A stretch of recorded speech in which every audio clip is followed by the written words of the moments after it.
Bakou, Azerbaïdjan. L'Organisation de la coopération islamique organise la 5e conférence des ministres du travail des États membres. Pour ces assises axées sur les solutions innovantes et numérisation des services du travail et de l'emploi dans les États, le ministre du Travail et de la Sécurité sociale, Grégoire Orona, qui conduit la délégation camerounaise, se veut rassurant. Prenant la parole en plénière, c'est une note de satisfaction qu'il dévoile au regard de ce que le gouvernement fait dans la vulgarisation des avantages du numérique dans tous les secteurs d'activité.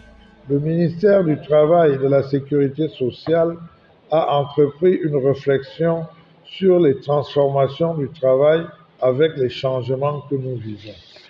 Si la numérisation peut stimuler la reprise économique et promouvoir le travail décent, si la numérisation peut créer de nouvelles possibilités d'emploi, elle peut aussi contribuer à favoriser la transition vers la formalité et participer à la réduction de l'informalité.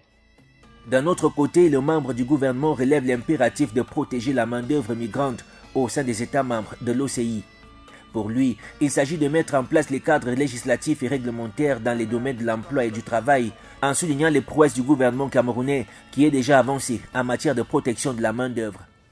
Le Cameroun a entamé plusieurs actions en matière d'emploi et de travail, telles que la négociation et signature d'accords bilatéraux avec plusieurs pays membres de l'OCI, la validation en septembre 2023 d'un document de politique nationale de migration de la main-d'œuvre dont l'adoption est envisagée dans les tout prochains jours.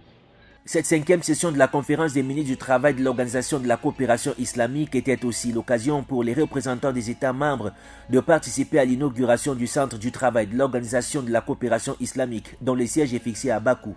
Un espace de promotion de travail décent à travers des activités de renforcement des capacités et la mise en œuvre des politiques de stratégie visant à la protection de la main-d'œuvre dans l'espace OCI en vue de la transformation du marché du travail.